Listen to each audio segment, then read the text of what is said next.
Hello guys, welcome to my humble YouTube channel where I bring you fanfiction that will brighten your days. Before we start, a subscribe is greatly appreciated, and don't forget to leave a like and ring the bell icon so you won't miss exciting new fanfiction stories. Tensura of Bonds and Demon Lords by Ryagful. Chapter 14. The Day of Revival. A sense of festivities engulfed the city of Tempest, although Rimuru decided to hold off the actual celebration until all the problems could be settled. The most immediate of which were the refugees from Eurasania fleeing from Milam's wrath. Speaking of Milam, when he awoke, Rimuru discovered that he had been unconscious for 3 days. The day before he woke up, the timetable Milam gave Carrion expired and the capital of Eurasania was wiped off the map. With several thousands of refugees not far away, Tempest was fast at work setting up the lodges to hold them all. Thankfully, food did not seem to be an issue. Not long after waking up, Albus, Phobio and Supia of the 3 Beastketeers arrived ahead of the refugees, and they discussed what they would need to host the Beastmen. Fortunately, Carrion had given them clear instructions to obey Rimuru, not cause any trouble, and assist Tempest in any way they could. Phobio, who had stayed behind to witness the battle between the 2 demon lords, retold what he could of the battle. Rimuru tried very hard to restrain himself during his account. Despite all this, the people of Tempest seemed joyful, and though not a full-on festival, the day of his awakening turned into a city-wide party.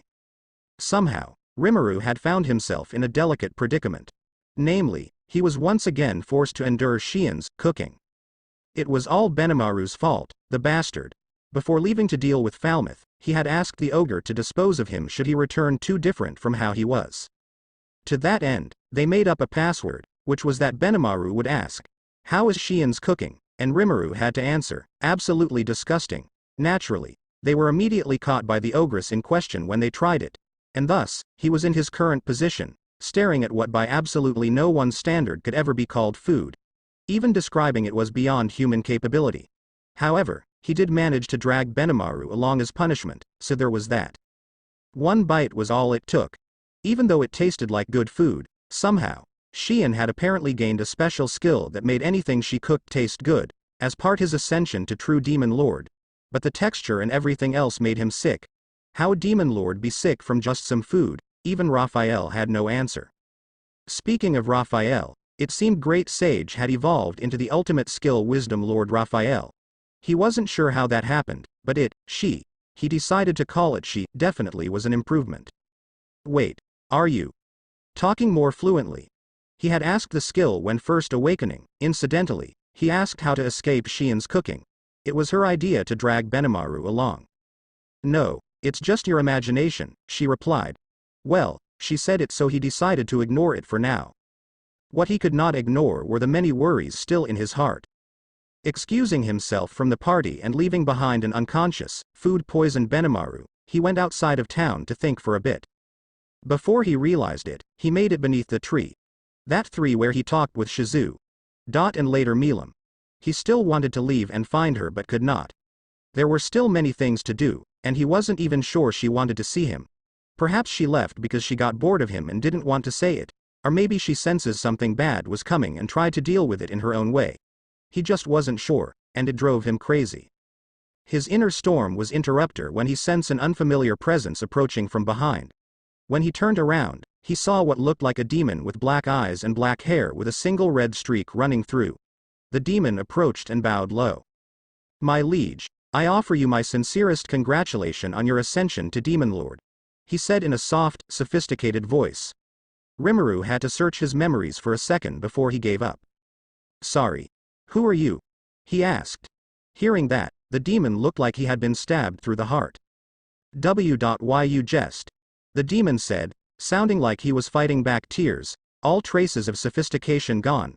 "I am a demon. Whose heart you wounded most grievously," he said, dramatically clutching at his chest.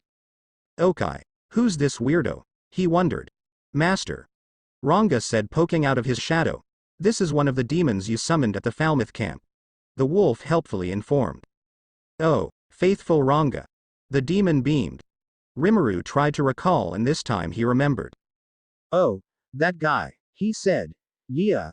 Sorry about forgetting, I was not in a good state of mind," he told him sincerely. With a smile, he then said, "Well, thanks for the help." Goodbye, and turned to leave, but was stopped. He could swear he heard something break. He looked at the demon, who really was about to cry. What the hell? Oh God, I'm sorry. He frantically waved his arms. Ah, did I not give you a good enough reward? That is not it. The demon said as he dropped to one knee. As I requested when you summoned me, I ask that I be allowed to serve you from now on, he said. Ah, right, I remember he said something like that. This guy is quite powerful though, I can feel it. Even the other guys. Wait. He realized some demons were missing. Where are the other two? He though. Raphael deemed to answer. Answer. They were consumed to provide the needed energy for the resurrection ritual. Excuse me. He shouted at Raphael, but she was quiet. Ah, so now he's all alone and stuff. It would be just cruel to send him away. Well, all right then, welcome aboard. He said to the demon, who immediately looked like he was in heaven. Don't expect to be paid or anything though, he told him. Serving you is payment enough, my master. The demon beamed. At that time, Rimuru realized that just calling him, demon, was a pain. Hey, you have a name? He asked. No, my lord. I am but a humble, nameless demon. He answered. He thought for a bit what to name him, and arrived at a name. Diablo. Somewhat cliché, but he had always been a sucker for those. Then in lieu of payment, I shall give you a name. From now on, you shall be called, Diablo, serve me well. He told the demon, who had a look of pure, almost childlike amazement. However, Rimuru quickly realized he may have made a mistake when nearly half of his magicules were taken by the naming. Aw crap. He though as he looked at Diablo, who was enveloped in a pitch-black cocoon of energy, with how much my energy reserves increased, I may have created a total monster.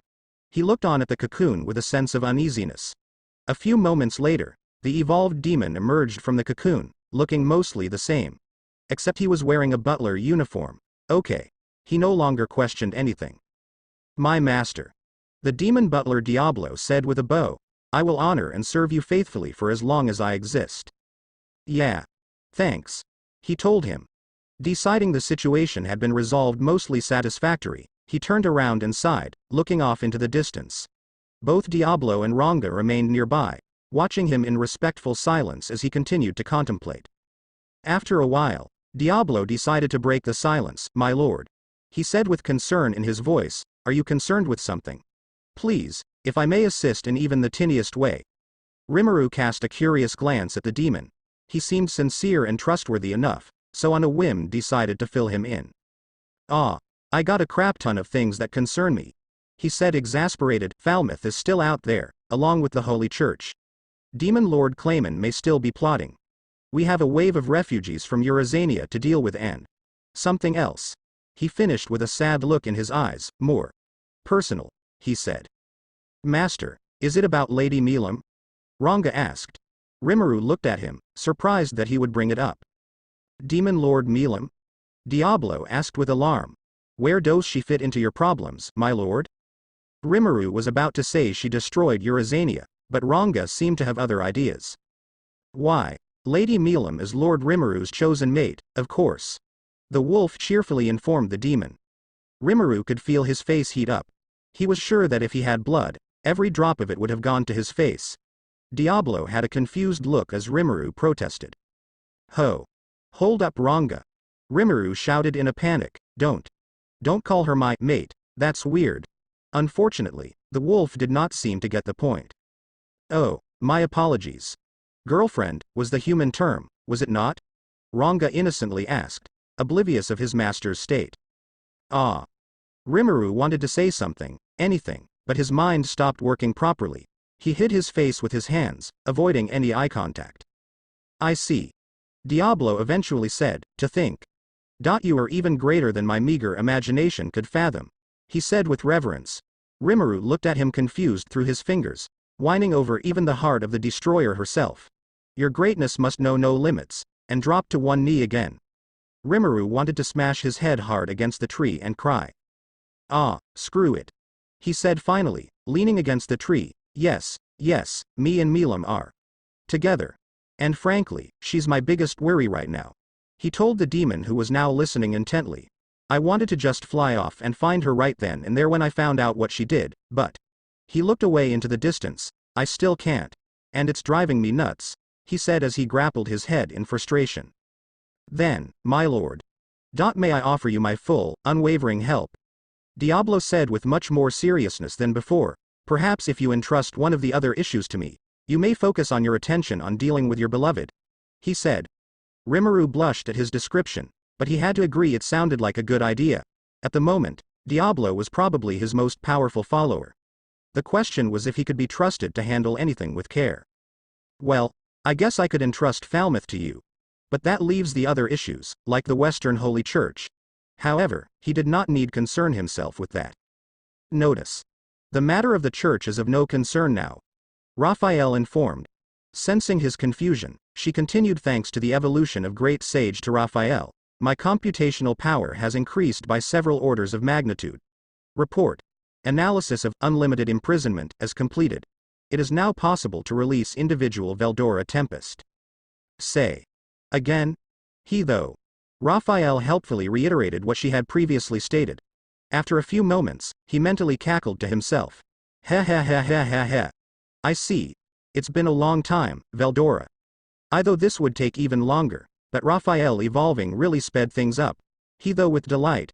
Yes, this will do nicely. Diablo. The demon immediately stepped to attention. I have something important to do. I will be heading into Veldora's former cave, and I want you to stay guard outside. I'm counting on you, he told to the delighted demon.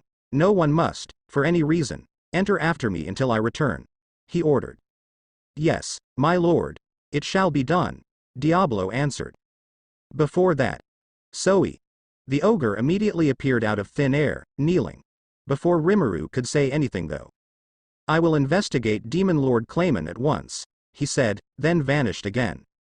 What scary subordinates I have. Rimuru though to himself.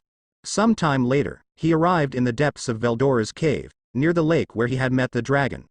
He had left Ranga behind and checked to see if anyone was still inside. Fortunately, everyone was out in town, even Vesta, and so he was alone and able to conduct one of his long-term goals freely. Alright Raphael, how do we handle this? He asked his skill. Report. You should create a clone for the spirit of Veldora to inhabit once unlimited imprisonment is broken. Raphael told him. He obliged, creating a blank copy of himself, noting with some mild excitement that he had grown a bit taller, not by much though. A second later, he gave Raphael the order to break the imprisonment. With a surge of power many times greater than his own, a surge that could be felt all the way in the city and beyond, he imagined Veldora emerged from his cage. The great dragon spirit immediately formed a link with the clone, taking it as a medium and began changing it. Before his eyes, the rather feminine copy of himself morphed into an obscenely manly, muscle-bound, dark-skinned, blonde-haired man, wearing only black pants and a black cape. Hee hee. KWA ha ha ha ha ha ha. I am restored. Veldora billowed with a booming voice. I will slaughter all in my path, he declared with a pose. How about you don't? Rimuru deadpanned, though he still had to smile at his friend's revival. Hearing Rimuru, Veldora turned to look at him and immediately beamed into a wide grin, then grabbed him over the shoulder. Ha ha, Rimuru. Thanks a bunch, pal. KWA ha ha. He laughed as he patted him on the back. Yeah, it's nice to see you too, Rimuru said as he slipped out of his grasp. Hey, a lot of things happened. I became kind of king, traveled the world a bit, and now I even became a demon lord, he announced with pride. All my skills have greatly evolved too. Ah, yes, Veldora said, looking impressed. But then, he got an annoyed look. You idiot. Hua? Rimuru stepped back as the dragon screamed at him. What did I do? Don't, hua, me. Veldora screamed. The only reason you're still alive, after all the reckless naming you did, is because you stole the necessary magicules from me, he informed him. That's when Rimuru truly understood just how stupid and reckless he had been over the last 2 years. Oh. Well, too late now. In any case, by some roundabout means it did allow you to break me free faster than expected, Veldora declared, looking away. Rimuru seriously hopped. He wasn't pouting. Though I did fear it would take forever, since losing magicules from naming slowed down the calculations considerably. Right. Sorry. Rimuru said. Will you forgive me if I say Present a present of, say, cream puffs, Rimuru said. Veldora quickly perked up at that, then had a sudden realization. Ah, presents, he said, suddenly looking contemplative. Aha. It seems I, too, received a gift from your ascension to Demon Lord. My investigator has evolved into the ultimate skill, Investigation King Faust. This is the power to reach the ultimate truth that my insatiably inquisitive mind desired. KWA ha ha ha ha. Good for you. Rimuru deadpanned. Anyways, back to more serious busyness, could you rein in your aura? It's probably wreaking havoc on my town. Veldora stopped laughing and sheepishly smiled. Ah, yes, of course. How about this? He looked like he was flexing, but somehow it also worked. His aura war absorbed back into his body, becoming almost unnoticeable. With that solved, Veldora looked at Rimuru prideful. See? He asked as if begging for praise. You can do better. Rimuru told him, ignoring his grin. In any case, we have a lot to talk about. Yes, we do. Veldora said in an accusatory tone, then pointed at him. Like how you went and got a freaking girlfriend. He shouted. Rimuru flinched and blushed. Not this. He though. Then he realized. Veldora must have seen his memories to know that. Which meant, he saw all the more private moments he and Milam shared. With that though, Rimuru once again felt his face heat up to temperatures humans could not endure. Thank his luck that he was not human anymore, because he was sure he would die of embarrassment otherwise.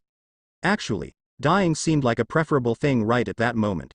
Thinking fast and avoiding eye contact, he said. Ah, hee. It's not that big a deal. He tried to dismiss it, but Veldora would have none of it. No big deal my butt. He shouted at Rimuru, getting right up in his face. 2 years, and you not only became a demon lord, you wooed the strongest of them. Seriously. Rimuru tried very hard to keep some semblance of calm, but what came next shattered his word, and even worse for me. This demon lord is none other than my niece, too. Veldora said, clutching his head. What did you say? Rimuru immediately shouted. He prayed to every possible god he misheard. No such luck. Veldora turned to him with an awkward smile and said. Ah, right. See, Milam Nava is the only child of my older brother, he said, almost casually. Rimuru's mind exploded. He could feel himself fainting and Raphael trying to say something, but his mind chose to simply shut down for a little while. Some time later, after some prodding and poking by Veldora, Rimuru snapped back to reality. With a sigh, he turned to Veldora. Your older brother's child? He asked through gritted teeth and a fake smile. Yup. Veldora said with a grin, ignorant of Rimuru's pain. My older brother, the oldest of the 4 true dragons. The stellar dragon king Veldanava. He was that dragon in the story your elf friend told ya, he said. I see. Rimuru said as he lowered himself to the ground, sighing. Sitting crossed-legged, he looked up at Veldora and asked, is this going to be an issue? The dragon looked at him, contemplating. Then, he simply said, probably not. Then why did you sound like you were angry about it? Rimuru shouted. Veldora sheepishly scratched the back of his head and looked away. Well, I just.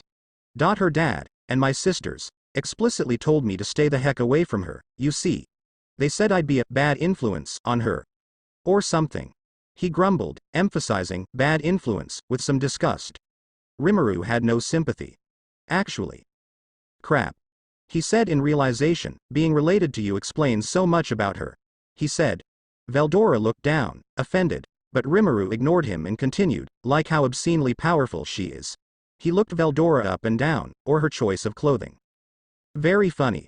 Veldora said, then he too sat down crossed-legged across from him. Well, anyways, I guess I'm just kinda shocked.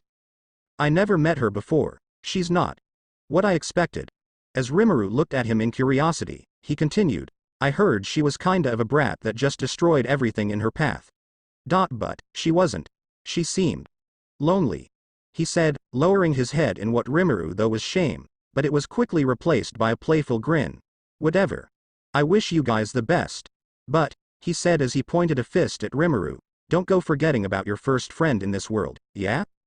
At that, Rimuru had to offer a smile. Though Veldora seemed offended and angry, he was, in fact, quite a good friend to have, even if he had been so for a very brief time. Taking his own fist, He bumped Veldora's, as if I could forget. The issue of Milam aside, the two spent some hours talking about various things, most of which was meaningless dribble that Veldora thought up. Apparently, the dragon had passed the time inside his storage space by reading his memories. Specifically, all the manga Rimuru had read in his previous life. And now, he became somewhat of a manga geek and spent several hours gushing over all the new moves and powers he thought to copy from the manga. Rimuru wasn't sure if he should be concerned, amused or just not care. However, at least it did give Veldora the idea to better control his power, especially his aura, which he was getting much better at. He also said something about not being overshadowed in control by his own niece. Incidentally, Rimuru spent that time looking over his new skills and powers to get a better grip of what he had at his disposal. Aside from Great Sage evolving into Raphael, his gluttony also evolved into the ultimate skill Gluttony King Beelzebub. He wasn't sure how he felt about a skill named after a demon, but whatever. Some other skills were gone, like Degenerate or Merciless, but were replaced by even crazier skills like Ultimate Skill, Covenant King Uriel. Also, breaking Veldora out allowed a new skill, Storm King Veldora, to form. Somehow, he ended up having 4 ultimate skills all at once, which he wasn't sure was supposed to feel as easy as it did. Raphael, on the other hand, seemed completely unfazed by it, though. Finished assessing your abilities, Rimuru? Veldora asked finally. Yeah, all done. He said as he got up from where he was sitting. And you seem to be getting a hang of controlling your aura. KWA ha ha ha ha ha. Of course. This much is nothing for me, he laughed. Rimuru shook his head, so. Veldora said once he calmed down, do you have a plan going forward? Actually. I sort of do. Rimuru said, motioning for him to follow. They began walking towards the cave's entrance. I got some ideas, at least, that I want to run by my subordinates. As they approached the cave entrance, they could hear a lot of frenzied chatter. A mob had gathered around the cave, trying, by the looks of it, to get past Diablo who, obviously, was not having it. They sounded very worried, something about him being gone for the days and the revival of Veldora. Wait a minute. Rimuru stopped, looking at Veldora who seemed just as clueless. 3 days. He didn't realize how long he was actually down there. It felt like the first time he reincarnated, when he completely lost track of time. He quickly hurried to the mob. I'm sorry everyone. He said, drawing their attention, seems I worried you. Immediately, his subordinates rushed him to see if he was okay. Seeing Veldora come up next to him, they were understandably confused, so Rimuru decided some introductions were in order. Everyone, I'd like you to meet someone. This here is Veldora. He's a bit shy so treat him well, okay? He told them. He had to suppress a laugh at their flabbergasted expression. Everyone began shouting and pointing, and Veldora looked away in embarrassment, then shouted at Rimuru. Since when am I shy, Rimuru? Introduce yourself, dunce, he whispered back. Veldora looked over at the crowd and slowly got up his courage. He really was shy. 3 centuries of isolation may or may not have anything to do with that. Ahem. Yes, I am the great Veldora, the Storm Dragon. He bombastically declared, you must be curious what my relation with Rimuru here is, aren't you? Aren't you? Several people nodded. Well, we're best friends, he declared. There was a deafening silence. Rimuru once again felt like dying of embarrassment. Then the crowd went wild again in shock and admiration. It seemed that Veldora was well liked and respected by the monsters of the forests. In that regard too, he reminded Rimuru of Milam. While the crowd was fawning over Veldora, Rimuru sensed Zoe appear nearby. Master. The ogre said, I have information you must hear. He told Rimuru, who nodded and decided the Veldora fawning festival could wait. A bit later, Veldora and everyone else was gathered in his office. Once everyone seemed to settle down, he began his announcement. Everyone, I have decided on my next course of action. I shall become a demon lord, he said. Everyone looked at him confused.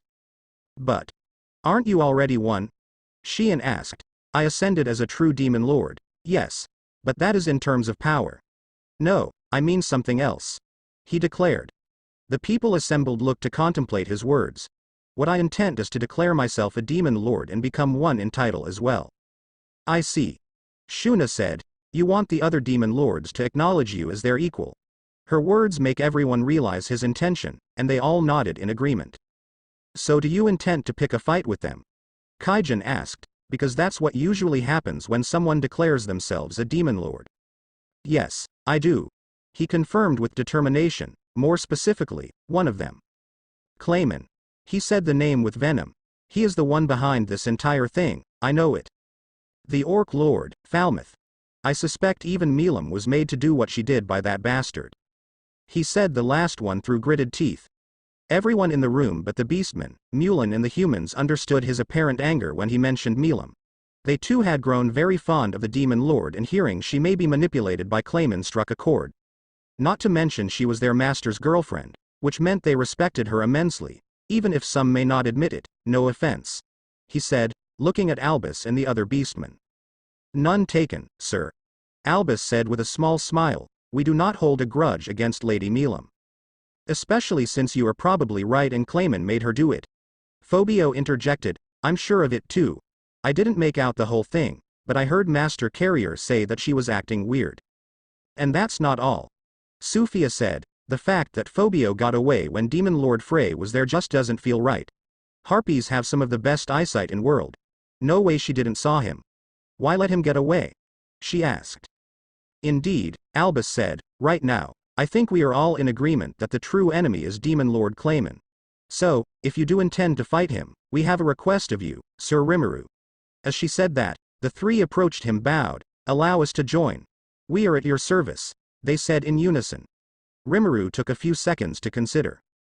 Alright, I accept. He told them, and I promise that, until I can return you to Carrion, I will take care of you. The three raised their heads and offered a thankful smile. Now then, we have a lot to plan. Zoe? Hearing his name, the ogre took a step forward. Yes, sir. He said with a small bow, as ordered. I have been keeping tabs on Demon Lord Clayman. Though I haven't been able to infiltrate his castle, I have information on the movement of his armies. Clayman's army? Rimuru asked. Yes. They number about 30,000 and have begun marching about a day ago. Zoe reported, based on their marching route, they are headed for the city of the Forgotten Dragon. Milam's territory. Rimuru recalled that the city was the only major settlement in her lands. Thinking carefully, it didn't make much sense. What's he planning? He wondered aloud, wasn't his plan to attack Tempest? Would it not be quicker to march west straight to us instead of taking a roundabout route? It should. Albus interjected, so why then? Suddenly, however, Rimuru sensed something. Wait. He said, someone's approaching, and rushed outside. The others followed suit. Coming down the main road were a large group of horseback humans. At their front was Fuse, the guildmaster of Bloomin's Free Guild. As the horses slowed down, Fuse saw Rimuru waiting for him and quickly dismantled. Long time, Sir Rimuru, he said in an urgent voice. I'm glad we made it here in time. Huh. Made it time for what? Rimuru though to himself. It seems the enemy still has some time before they arrive. Fuse said, ignorant of Ryumuru's confused stare. Sadly I could only bring a small number of troops and volunteered adventurers. Hearing that, Rimuru took a good look at the other humans. Some of them he recognized as adventurers who had volunteered to help him when Falmouth attacked. The same who he sent away. Which is when a realization hit him. Ah, Fuse. He tried saying, but the guildmaster just kept going.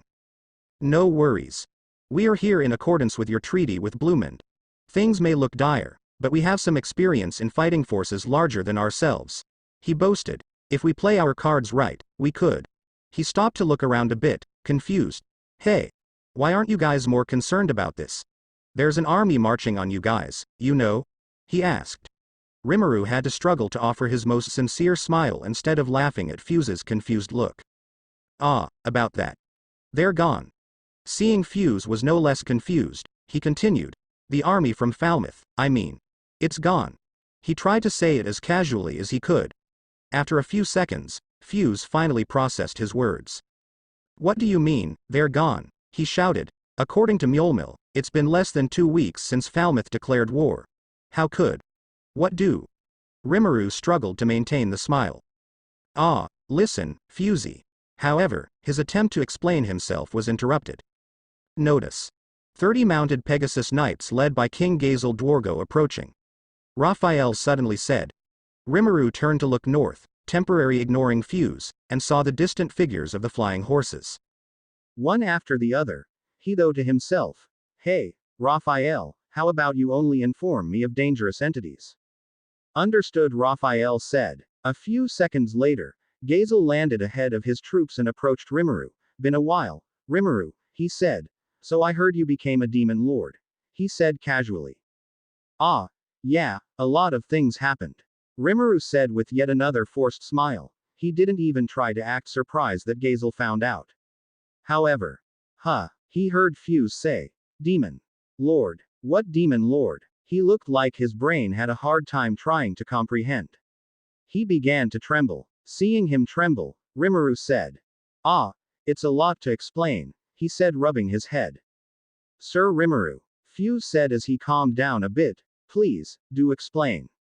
Does the war against Falmouth already being over and you becoming a demon lord have anything to do with each other?" Seeing his serious expression, Rimuru decided not to beat around the bush. "Yes," he said, "in order to save my country, it was necessary for me to become a demon lord. Killing the Falmouth army myself was a necessary sacrifice," he told them plainly.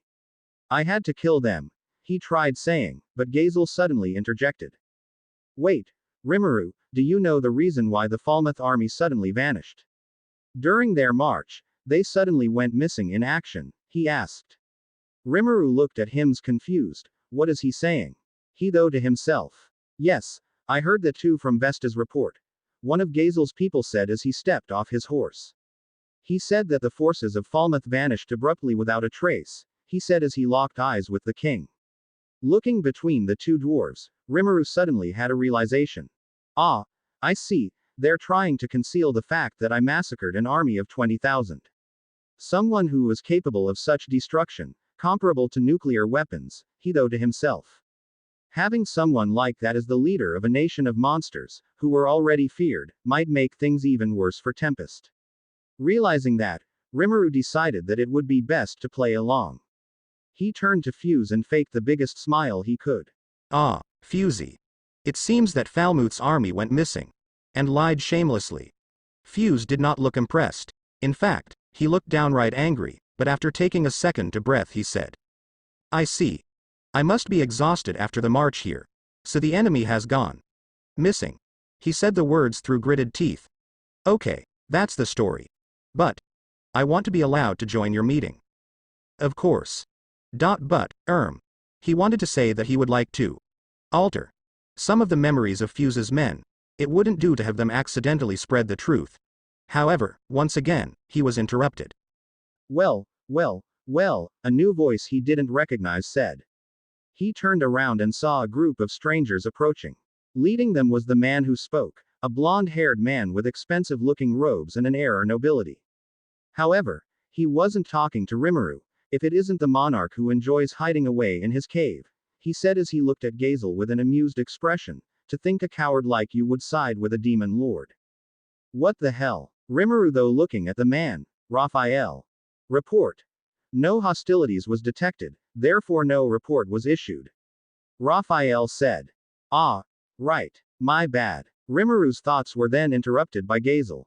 "Well, if it isn't the high and might elves who like to live with their heads in the clouds." The dwarf king shot back. "Why are you even here?" he asked with some disdain.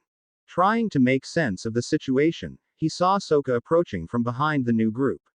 She hurried to his side. "Sir Rimuru, these people are envoys from the sorcerer dynasty of Thalian," she told him, just loud enough for him. That's when. "Rimuru." The man screamed. "So you're the demon lord who bewitched my daughter," he said as a large amount of magicules were gathered around him.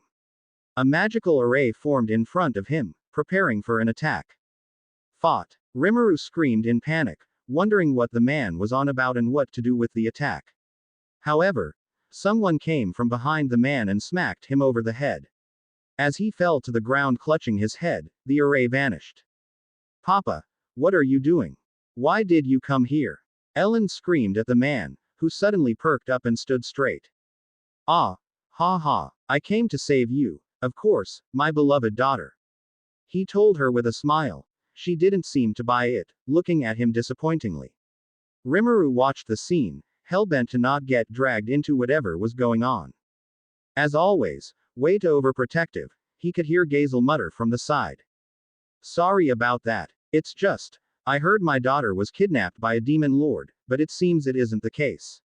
I am Elalud Grimwald, Archduke of Thalion, he said in a much more polite tone and with a slight bow. It's a pleasure, Chancellor of the Great Forest of Jura. It's a pleasure too, Rimuru said politely. I don't suppose you came here just for a wren, though. Of course not. He said plainly. I came here to ascertain you, your nation and your worth. To see for myself just what kind of person you are, he told him. I have yet to make up my mind. Perhaps, I could join your meeting, Sir Rimuru.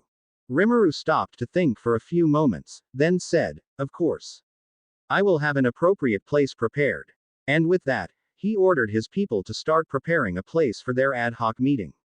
While seeing them off, he prayed nothing worse would come up to make his life even more difficult. Hey, Rimuru. Veldora suddenly appeared. I finished this already. He said, holding a book, a manga he had made for the dragon to keep him occupied. Could you make the next volume? Ah, maybe later, Veldora. I have important. His words were suddenly cut short when he felt a shiver run down his body. He turned around and saw Gazel, Fuse and Elalud staring at Veldora, then mechanically turned their heads towards him. Rimuru could suddenly feel a cold sweat run down his whole body. It seemed his prayers would be